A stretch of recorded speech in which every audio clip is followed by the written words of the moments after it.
coolest things accomplished in ancient Rome. Hello and welcome back to our YouTube channel, where we remain your #1 connection to interesting facts and speculations on trivial matters. Today, we're going to be talking about an interesting topic: the coolest things accomplished in ancient Rome. The Romans were remarkably and incredibly great builders and expert civil engineers, and their thriving through civilization produced advances in technology, culture, and architecture that remained unequaled for centuries. So, what are some of those cool and amazing things they developed during this period? Well, let's take a look at them in today's video.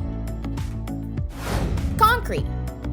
Many ancient Roman structures, like the Pantheon and Roman Forum, are still standing today because of the invention of Roman cement and concrete. The Romans first began building with concrete over 2,100 years ago and used it throughout the Mediterranean basin in everything from aqueducts and buildings to bridges and monuments. Roman concrete was weaker than its modern counterpart, but it's proved remarkably durable due to its unique recipe, which used lime and volcanic ash, referred to as pozzolana, to create a sticky paste. Combined with volcanic rocks, this ancient cement formed concrete that might effectively endure chemical decay. Pozzolana helped Roman concrete set quickly even when submerged in seawater, enabling the development of elaborate baths, piers, and harbors. Newspapers. The Romans were known to contribute to public discourse through the utilization of official texts detailing military, legal, and civil issues. Referred to as acta diurna, or daily acts, these early newspapers were written on metal or stone, then posted in heavily trafficked areas, just like the Roman Forum. Acta is believed to have first appeared around 131 BC and typically included units of Roman military victories, lists of games and gladiatorial bouts, birth and death notices, and even human interesting stories. There was an Acta Senatus, which detailed the proceedings of the Roman Senate. These were withheld from public view until 59 BC, when Caesar ordered their publication as a neighborhood of the varied populist reforms he instituted during his first consulship. The aqueducts.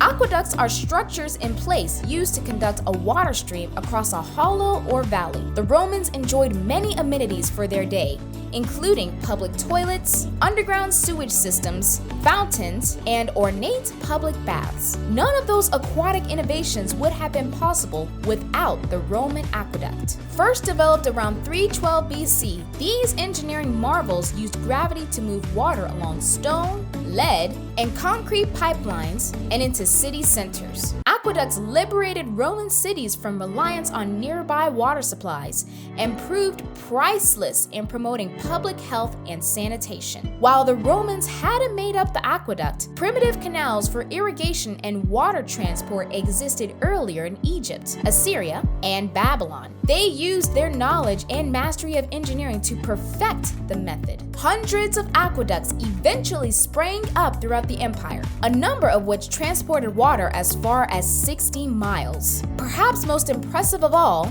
Roman aqueducts were so well built that some are still in use to this day. Rome's famous Trevi fountain, as an example, is supplied by a restored version of the Aqua Virgo, one among ancient Rome's 11 aqueducts. Welfare. Ancient Rome was the wellspring for several modern government programs, including measures that subsidized food, education, and other expenses for the needy. These entitlement schemes go way back as 122 BC, when the tribune Gaius Gracchus instituted Lex Frumentaria, a law that ordered Rome's government to provide its citizens with allotments of cheaply priced grain. This welfare continued under Trajan, who implemented a program called Alimenta to assist in feeding, clothing, and educating orphans and poor children. Other items including oil, wine, bread, and pork were eventually added to the list of price-controlled goods, which can be collected with tokens called tesserae. These generous handouts helped Roman emperors win favor with the general public, but some historians have argued that they also contributed to Rome's economic decline. Roman arches. Arches have existed for roughly 4,000 years, but the normal Romans were the first to effectively harness their power within the development of bridges, monuments, and buildings. The ingenious designs of the arch allowed a load of buildings to be evenly distributed along with various supports, preventing massive demolition of Roman structures, something in the family of the Colosseum from crumbling under their own weight. Roman engineers improved on arches by flattening their shape to make what's referred to as an arch and repeating them at various intervals to create stronger supports that could span large gaps when utilized in bridges and aqueducts. Along with columns, domes, and vaulted ceilings, the arch became one among the defining characteristics of the Roman style of architecture. Bound books. For most of human history, literature took the shape of unwieldy clay tablets and scrolls. The Romans streamlined the medium by creating the Codex, a stack of bound pages that are recognized because of the earliest incarnation of the book. The first codices were made from bound wax tablets, but these were later replaced by animal product parchment that more clearly resembled pages. Ancient historians note that Caesar created an early version of a codex by stacking pages of papyrus to make a primitive notebook. However, bound by codices didn't become popular in Rome until the primary century or thereabouts. Early Christians became a member of the primary to adopt the new technology, using it extensively to supply copies of the Bible. Battlefield surgery. The Romans invented many surgical tools and pioneered the utilization of the Caesarean delivery. However, their most precious contributions to medicine came on the battlefield. Under the leadership of Augustus, they established a military medical corps that was one of the primarily dedicated field surgery units. These trained medics saved countless lives through the utilization of Roman medical innovations like hemostatic tourniquets and arterial surgical clamps to curb blood loss. Field doctors also performed physicals on new recruits and helped them stop the spread of disease by overseeing sanitation in military camps. They were even known to disinfect instruments in predicaments before use, pioneering a sort of antiseptic surgery that wasn't fully embraced until the 19th century. Roman military medicine proved to advance at treating wounds and promoting wellness so much that the soldiers intended to live longer than the typical citizen, despite constantly facing the hazards of combat. Roads and highways.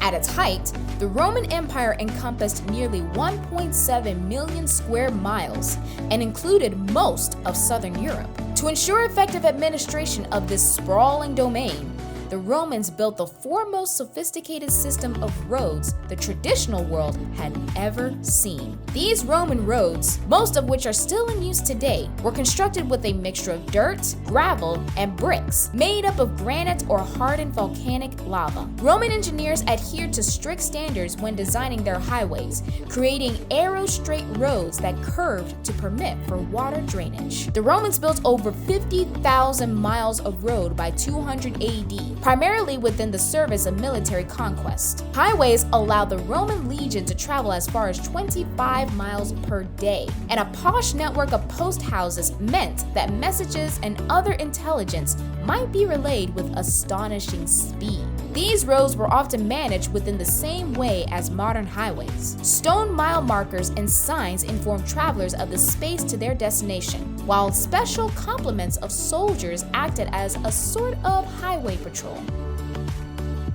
The 12 Tables and the Corpus Juris Civilis.